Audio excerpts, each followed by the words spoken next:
Students, welcome back to our channel study with Shiksha. तो आज हम यूनिट 3 की आगे की टॉपिक्स कंप्लीट करने जा रहे हैं। तो हमारा लास्ट क्लास में टाइप ऑफ रीडिंग तक हो चुका था। टाइप ऑफ रीडिंग हमने पढ़ लिए थे, कौन कौन से टाइप होते हैं रीडिंग के। रीडिंग क्या होती है? ओरल होती है जिसमें वॉइस आती है, और एक साइलेंट रीडिंग भी होती है। 2 टाइप होते हैं रीडिंग के, और बाकी और भी होते हैं। तो ओरल रीडिंग, जिसे लाउड रीडिंग भी कहते हैं, silent reading, intensive reading, extensive reading, supplementary reading और लाइब्रेरी रीडिंग। तो हमने ये कुछ टॉपिक्स इसमें कवर किए थे, ये हमने पढ़ा था। अब हम इन्हीं को डिटेल में आज स्टार्ट करेंगे। तो हम फर्स्ट पे आते हैं लाउड रीडिंग पे। लाउड रीडिंग बहुत ही ज़्यादा इम्पॉर्टेंट टॉपिक है। प्रीवियस ईयर में कई बार पूछा जा चुका है ये क्वेश्चन। लाउड रीडिंग से हमेशा कोई ना कोई क्वेश्चन आता ही रहता है। 2020 में भी आया था, 21 में भी आया था, 22 में भी आया था। तो बहुत ही ज़्यादा इम्पॉर्टेंट है ये loud reading, silent reading, intensive reading, extensive reading, सब बहुत इंपॉर्टेंट है। सबसे क्वेश्चन मतलब कहीं ना कहीं घुमा फिरा के यही पूछा जाता है, और इस बार भी आने की पूरी संभावना है। तो हम स्टार्ट करते हैं लाउड रीडिंग। लाउड रीडिंग में हम क्या क्या पढ़ेंगे, इसका सेकंड नेम पढ़ेंगे।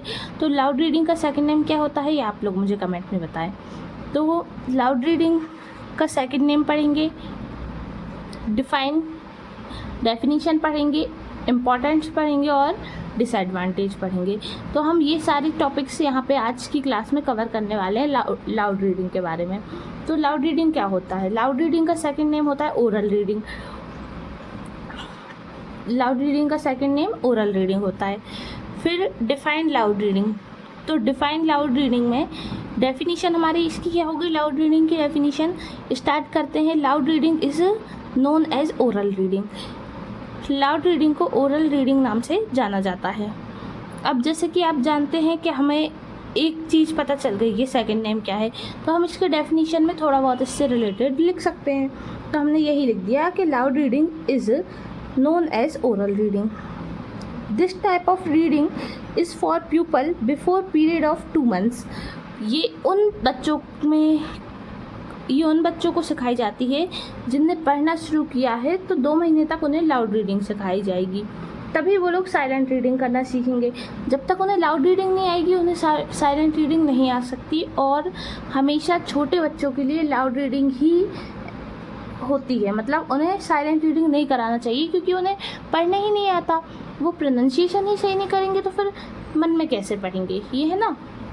तो इसलिए उनके लिए सबसे ज़्यादा इम्पॉर्टेंट लाउड रीडिंग होती है। तो लाउड रीडिंग की डेफिनेशन क्या हो गई अपनी?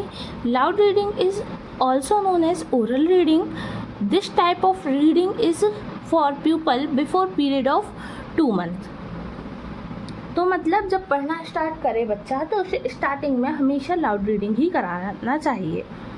तो अब इसके इम्पोर्टेंस पर आते हैं कि इसके क्या क्या इम्पोर्टेंस होते हैं।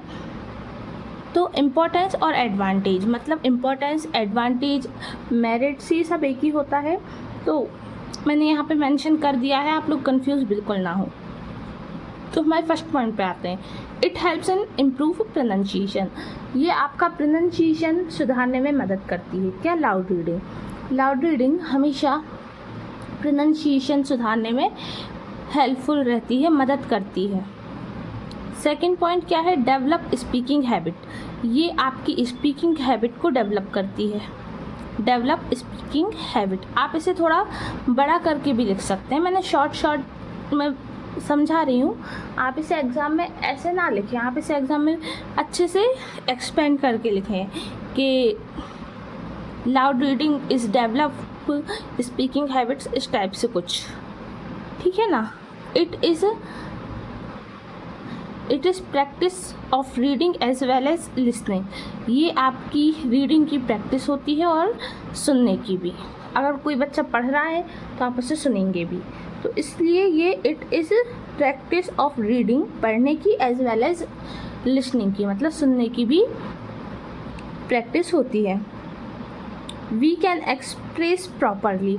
अगर आप लाउड रीडिंग करते हैं तो आप उसे मतलब एक्सप्रेस अच्छे से कर पाएंगे। We can express properly.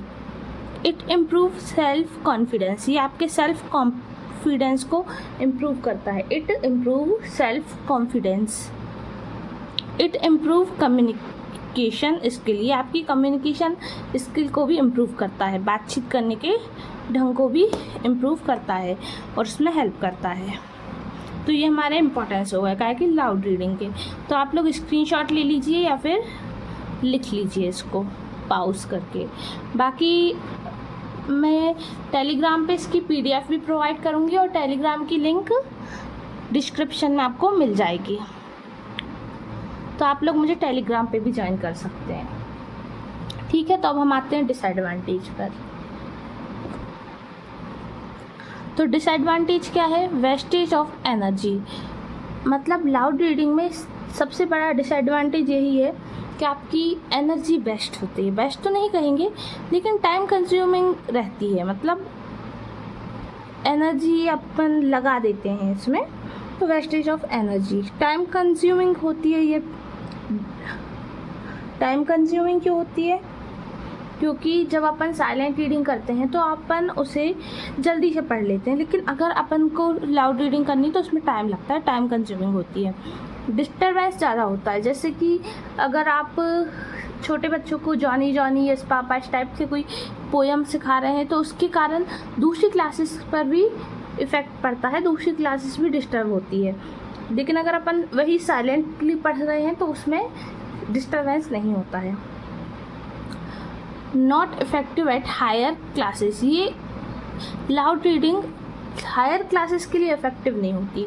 Reason ये है कि हायर क्लासेस का सिलेबस बहुत बड़ा होता है, अगर अपन उन्हें लाउड रीडिंग करके ऐसे पढ़ाएंगे तो उनका सिलेबस ही पूरा नहीं होगा टाइम में, तो टाइम कम पड़ जाएगा। इसलिए ये जो होती है लाउड रीडिंग, ये हायर क्लासेस के लिए इफ़ेक्टिव नहीं होती है। अब आते हैं हम हमारी साइलेंट रीडिंग पे। साइलेंट रीडिंग क्या होता है, उसके एम्स क्या होते हैं, ऑब्जेक्टिव क्या होते हैं। एम और ऑब्जेक्टिव सेम ही होते हैं, अगर एम्स नाम से आए तो भी सेम लिखना है, ऑब्जेक्टिव नाम से आए तो भी सेम लिखना है। तो अपन इसके एडवांटेज पढ़ेंगे। साइलेंट रीडिंग में क्या क्या पढ़ना है? एडवांटेज, एम्स, लिमिटेशंस और सेकंड नेम। तो सबसे पहले देखिए आप एडवांटेज। एडवांटेज को ही इम्पोर्टेंस बोलते हैं और मेरिट्स बोलते हैं। एम और ऑब्जेक्टिव सेम होते हैं और लिमिटेशंस मतलब डिमेरिट और डिसएडवांटेज। अब हम इसके सेकंड नेम पे आते हैं। तो सेकंड नेम क्या होता है? सेकंड नेम होता है साइलेंट रीडिंग का सेकंड नेम म्यूट रीडिंग, जिसे अपन म्यूट रीडिंग भी बोल सकते हैं साइलेंट रीडिंग को। ठीक है ना, म्यूट रीडिंग बोल सकते हैं। फिर aim of silent reading, aims पे आते हैं। तो एम्स क्या है इसके? Aim of silent reading to enable student read without sound, ये बच्चों को विदाउट साउंड के पढ़ने में मदद करती है। साइलेंट रीडिंग बच्चों को विदाउट साउंड मतलब बिना आवाज़ निकाले पढ़ने में मदद करती है।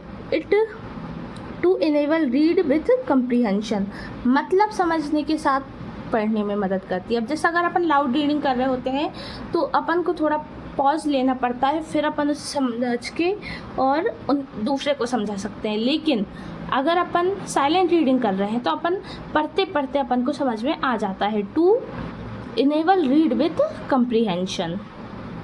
फिर टू इंक्रीज रीडिंग स्पीड, इसमें अपनी रीडिंग की स्पीड बढ़ती है। जैसे कि मैंने पहले भी कहा कि अगर अपन लाउड रीडिंग करते हैं तो अपन थोड़ा धीरे पढ़ पाते हैं, और अगर साइलेंट रीडिंग पढ़ते हैं तो मतलब साइलेंट रीडिंग करते हैं तो तेज़ पढ़ पाते हैं। तो ये आपकी पढ़ने की स्पीड को भी इंक्रीज़ करता है।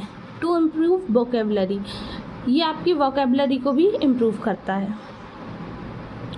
अब हम इसके आते हैं एडवांटेज पर। एडवांटेज क्या क्या है इसके?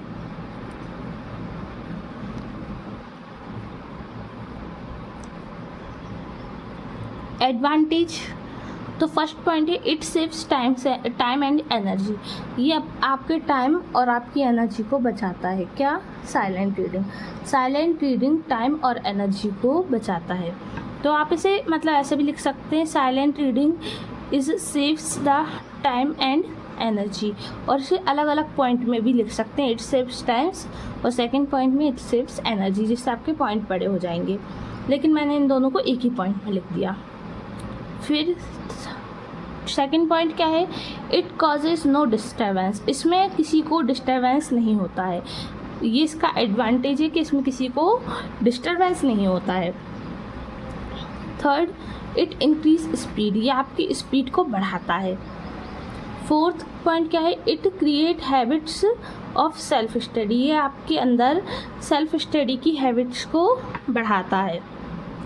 Fifth point, it create habit of self discipline, ये आपके अंदर सेल्फ डिसिप्लिन को भी बढ़ाता है, बढ़ावा देता है। It create habit of deep study, ये आपको डीप स्टडी के लिए भी हैबिट डालता है। और it save us from attention, इस पे लोग आप पे ज़्यादा अटेंशन नहीं देते हैं, मतलब लोगों के अटेंशन से भी आपको बचाता है। जैसे अगर आप लाउड रीडिंग कर रहे हैं तो जिससे देखो वो आपकी तरफ देखेगा, तो फिर आप लोगों को भी डिस्टर्बेंस होता है, तो ये आपको लोगों के अटेंशन से भी बचाता है। तो ये हमारे 7 पॉइंट्स हो गए। कौन कौन से? It saves times and energy, it causes no disturbance, it increase speed, it create habits, it create habit of self study, it create habit of self discipline, it create habit of deep study और it save us from attention, ये आपको attention से भी बचाता है। अब हम इसके नेक्स्ट पे आते हैं। हमारा नेक्स्ट क्या है? हाँ, तो डिसएडवांटेज क्या है? It is not useful for beginners, ये बिगनर्स के लिए यूज़फुल नहीं है। साइलेंट रीडिंग कभी भी बिगनर्स के लिए यूज़फुल नहीं होती, क्योंकि उनको रीडिंग करना ही नहीं आता, तो वो लोग साइलेंट रीडिंग कैसे करेंगे? ना उनको प्रोनाउंसिएशन आता, ना ही उन्हें स्पेलिंग आता। जैसे नॉलेज की स्पेलिंग होती है, कैसे स्टार्ट होती है, लेकिन अपन उसे पढ़ते क्या है? नॉलेज। लेकिन अगर अपन छोटे बच्चे को बिगनर्स को दे देंगे तो वो तो उसे क्या नॉलेज पढ़ेगा? तो मतलब उन लोगों को नहीं आता है, कुछ नहीं आता पढ़ना, इसलिए उनके लिए इफ़ेक्टिव होती ही नहीं है।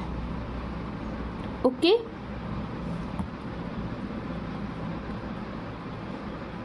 नेक्स्ट पॉइंट क्या है? नो करेक्ट प्रोनाउंसिएशन, वो करेक्ट प्रोनाउंसिएशन नहीं कर पाएंगे। जो बिगनर्स होते हैं वो करेक्ट प्रोनाउंसिएशन नहीं कर पाएंगे। और जो साइलेंट रीडिंग होता है इसमें करेक्ट प्रोनाउंसिएशन नहीं हो पाता। Mistake can not be found, इसमें बच्चे की मिस्टेक फाउंड नहीं कर सकते अपन। अगर कोई बच्चा साइलेंट रीडिंग कर रहा है तो अपन उसमें उसकी मिस्टेक्स अपन नहीं बता पाते। इट इज़ अनइंटरेस्टिंग, ये कभी कभी अनइंटरेस्टिंग भी हो जाता है कि अपन मन ही मन में पढ़े जा रहे हैं, इसमें अपन कई बार बोरियत सी फील करने लगते हैं।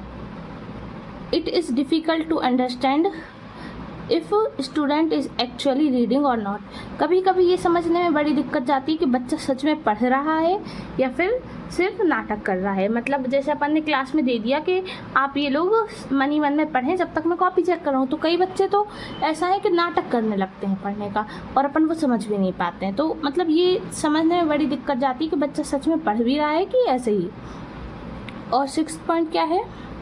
Difficult for teacher to teach, मतलब ये साइलेंट रीडिंग को पढ़ाने में मतलब टीचर के लिए डिफ़िकल्ट हो जाता है। Difficult for teacher to improve, teach भी लिख सकते हैं, इम्प्रूव भी लिख सकते हैं। ठीक है, तो ये हमारे कुछ डिसएडवांटेज हो गए। तो ठीक है, आज की क्लास हम यहीं पर ख़त्म करते हैं। आप इसे लिख लीजिए या फिर इसका स्क्रीनशॉट ले लीजिए, या फिर आप लोग मुझे टेलीग्राम पे ज्वाइन कर सकते हैं, जिसकी लिंक मैं डिस्क्रिप्शन में दे दूँगी। तो आप मेरी वीडियो को लाइक करें, मेरे चैनल को सब्सक्राइब करें और शेयर करना बिल्कुल ना भूलें। ठीक है, मिलते हैं नेक्स्ट क्लास में, जब तक के लिए जय हिंद।